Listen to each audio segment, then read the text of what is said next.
ये कहानी है सिकंदराबाद की, जहाँ एक लड़का कमल और उसकी बीवी चांदनी और उनके दो बच्चे सोनू और टीटू रहते थे। कमल एक मजदूर था। उसका काम ऐसा था कि बस उसका खाने का ही काम चल पाता था और थोड़ी बहुत जोड़कर वो अपने बच्चों की पढ़ाई करवाता था। एक दिन बारिश का मौसम हो रहा था। कमल और उसकी बीवी मजदूरी के काम पर से वापस आ रहे थे। तभी बारिश पड़ जाती है। अजी सुनो, अभी बारिश हल्की हल्की है। मुझे लगता है हमें चलना चाहिए। बच्चे भी घर पर इंतजार कर रहे हैं। हाँ चलो चलते हैं। वो दोनों हल्की हल्की बारिश में चले ही आ रहे होते हैं। जैसे ही थोड़ी दूर पहुंचते हैं, बारिश बहुत तेज आ जाती है और फिर वो लोग बहुत तेज चलने लगते हैं।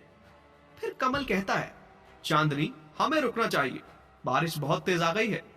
यहाँ थोड़ी देर पेड़ के नीचे खड़े हो जाते हैं। जैसे ही बारिश हल्की होगी फिर चलते हैं। हाँ जी, आप सही कह रहे हो, पर मुझे तो बच्चों की घबराहट हो रही है।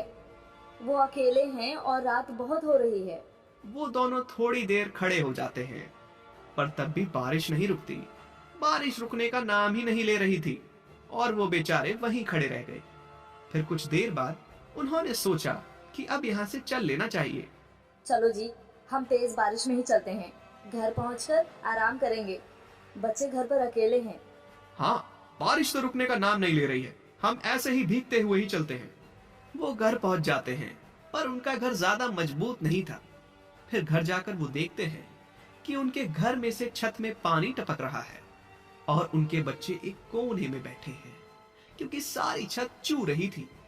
पापा, बहुत पानी आ रहा है छत से, हम सो भी नहीं पाएंगे, अब क्या होगा? हाँ पापा, मुझे तो बहुत ठंड लग रही है। अपने बच्चों की हालत देखकर कमल और उसकी बीवी बहुत परेशान हो जाते हैं और अपने बच्चों को गले से लगा लेते हैं।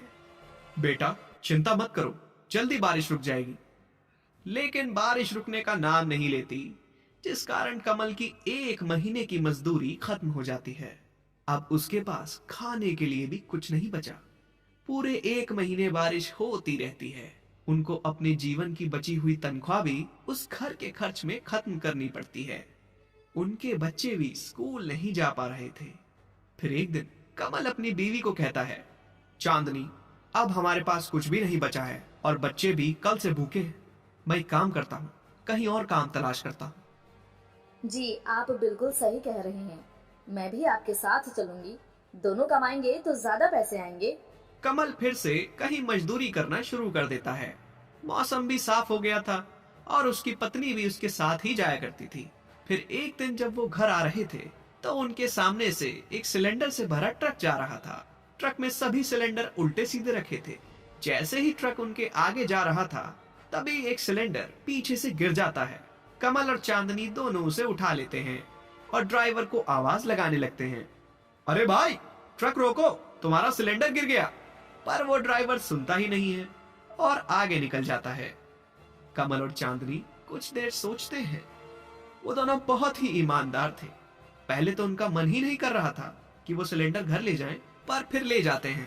चलो जी, अभी उसे लेकर ही चलते हैं। क्या पता भगवान ने हमारी किस्मत में यही लिखा हो। वैसे भी घर में मिट्टी का चूल्हा रखा था, सिलेंडर नहीं था। अब हम मिट्टी का चूल्हा बंद करके इस गैस सिलेंडर को ही चलाएंगे। पर चांदनी, हम कोई गलत काम तो नहीं कर रहे हैं। अगर आप गलत कर रहे होते तो मैं आपका साथ कभी नहीं देती। हमने उसे आवाज भी तो कितनी लगाई, जब उसने हमारी सुना ही नहीं, तो ये अब हमारा हुआ। फिर वो दोनों उस सिलेंडर को उठाकर चल पड़ते हैं। घर जाकर अपनी नई गैस निकालकर सिलेंडर को लगा देते हैं और खाना बनाने की तैयारी में लग जाते हैं। वो सब खाना खाकर सो जाते हैं। फिर उन्हें रात को एक आवाज आने लगती है, कमल मेरी बात सुनो, उठो कमल, सुनो मेरी कहानी तो सुन लो। आवाज सुनकर कमल की नींद खुल जाती है।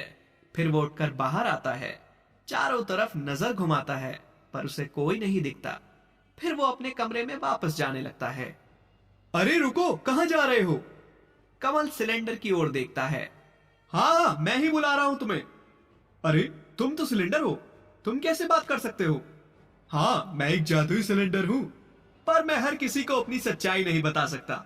मुझे तुम लोग बहुत ईमानदार लगे और तुम्हारे घर में भी काफी मुसीबत है, इसलिए मैं तुम्हें अपनी सच्चाई बता रहा हूँ। भगवान का शुक्रिया है, हमारी मुसीबत के समय उन्होंने हमें ये देकर बहुत मदद कर दी है। तुम्हें कभी भी मुझ में गैस भरवाने की जरूरत नहीं पड़ेगी, क्योंकि मैं एक जादुई सिलेंडर हूँ। मैं अपने आप में ही गैस भर लेता हूँ और साथ में मैं पैसे भी निकालता हूँ, पर मुझे सिर्फ मेरा मालिक ही इस्तेमाल कर सकता है और कोई मुझे नहीं चला सकता। और लोगों के लिए मैं सिर्फ एक मामूली सिलेंडर ही हूँ। आपका बहुत बहुत शुक्रिया। अगले दिन से जादुई सिलेंडर कमल को पैसे देने शुरू कर देता है, जिसे देखकर कमल और चांदनी बहुत हैरान हो जाते हैं, क्योंकि जादुई सिलेंडर बहुत सारे पैसे दे रहा था और देखते ही देखते पैसे का ढेर लग जाता है।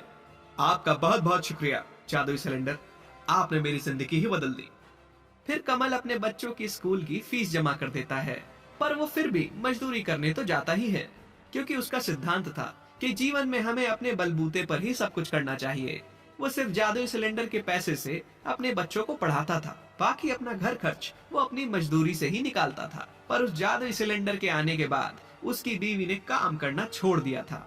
वो अपने पति और बच्चों के लिए अच्छा अच्छा खाना पकाती थी, और जब वो लोग काम पर से आते थे तो वो उन्हें ढेर सारा प्यार करती थी।